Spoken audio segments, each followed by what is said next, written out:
kekuatan politik dalam negeri. Itu udah pasti. Ini kenapa di luar negeri kita tidak berjaya, tidak bergengsi, dan lain sebagainya? Karena kitanya lemah kondisi politik di dalam negeri kita. Satu contoh isu Palestina. Kenapa nggak ada yang mendesak kepada Presiden Jokowi untuk menegakkan pasal 10 dan pasal 11 UUD 45 bahwa Presiden adalah Panglima Angkatan Darat, Angkatan Laut, dan Angkatan Udara. Nggak ada demonstran-demonstran juga ke arah itu, nggak ada.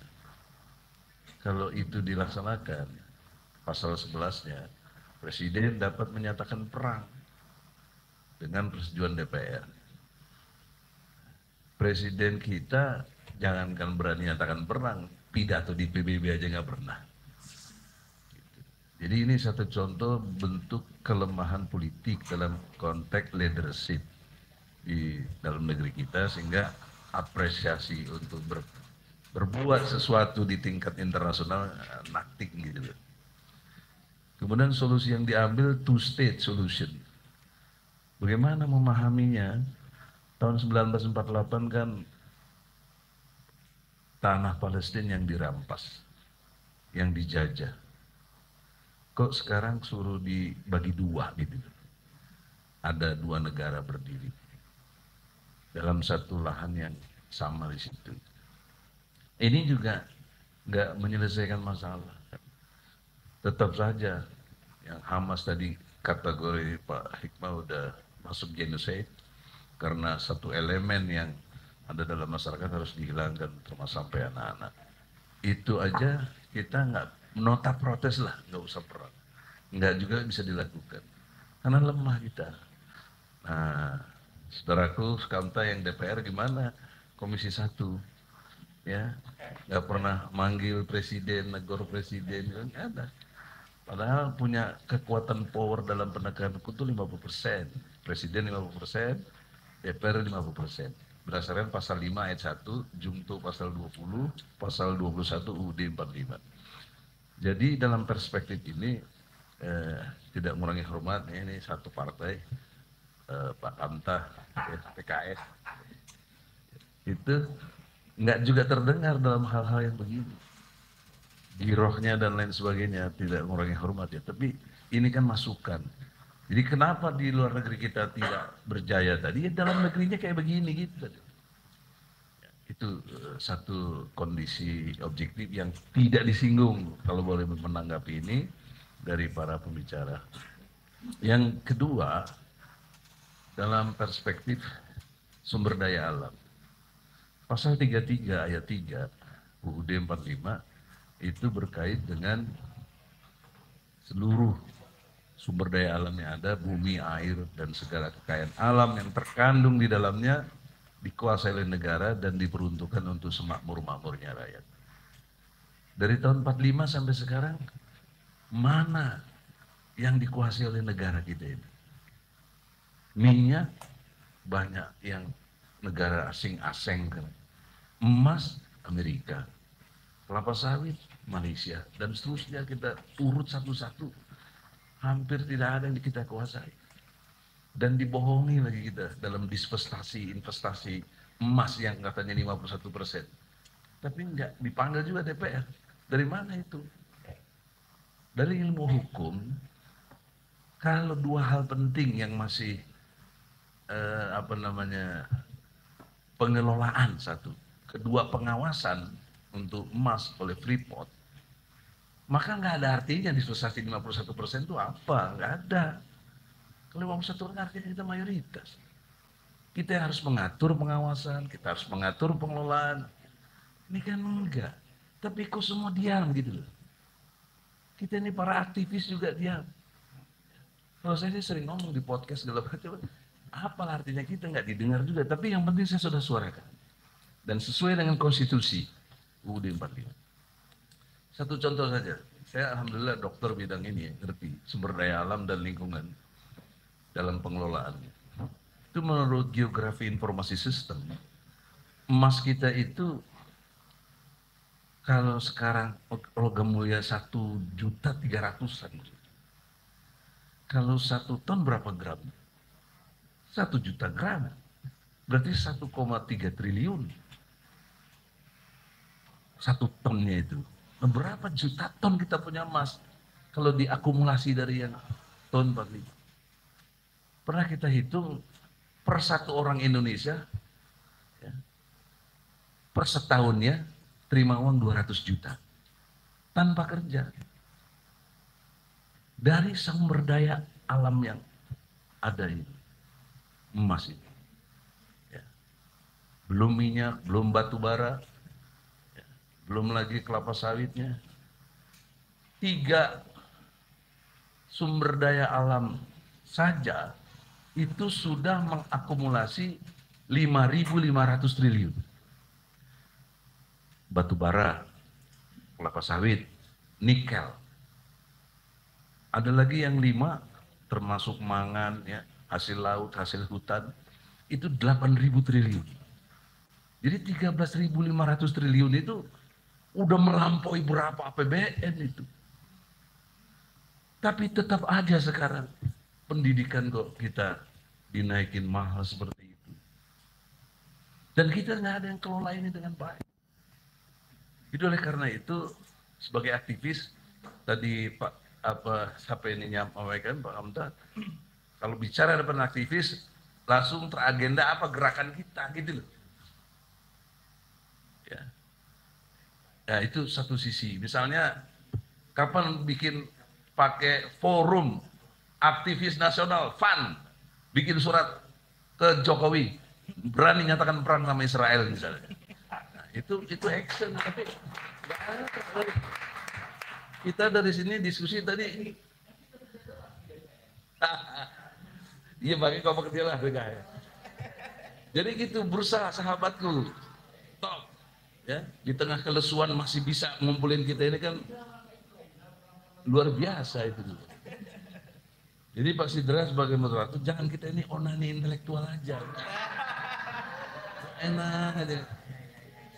Suruh sendiri kita. Tapi rakyat tetap terus sana. Jokowi nggak pernah tersentuh. Ijazah palsu. Maksud saya begini ya, kalau ijazah palsu ini jadi isu sentral kita berusaha. Sebentar tumbang ini benar ya. Karena penegakan hukum saya udah lakukan 2 tahun ini terus. Insya. Nah ini prinsipalnya nih. Ini yang duga saya lawyernya dia. Pengadilan Negeri Jakarta Pusat.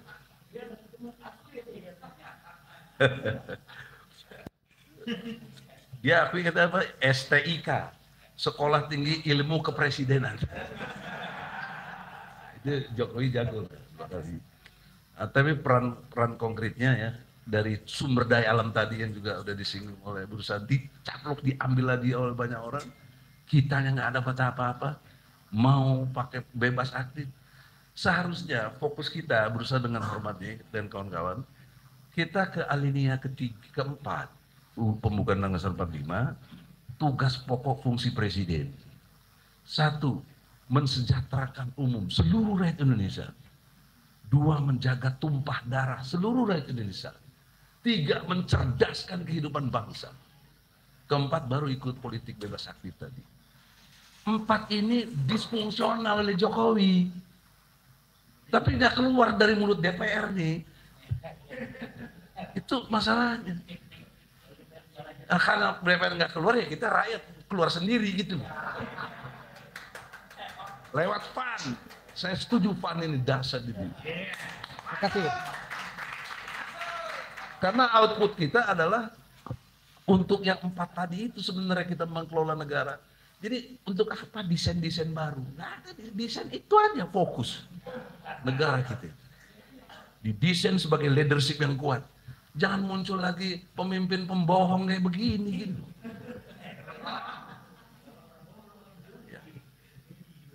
Dan sekarang kita berharap lah pada Prabowo kan yang presiden musuh.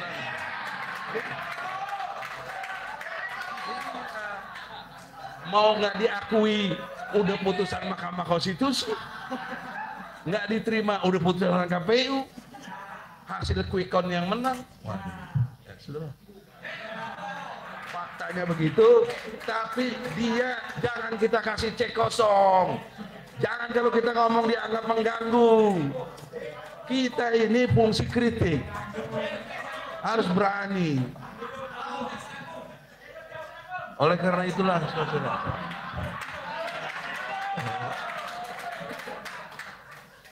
makasih Pak.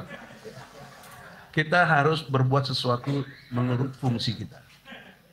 Kita punya integritas, punya kapasitas, dan otoritas.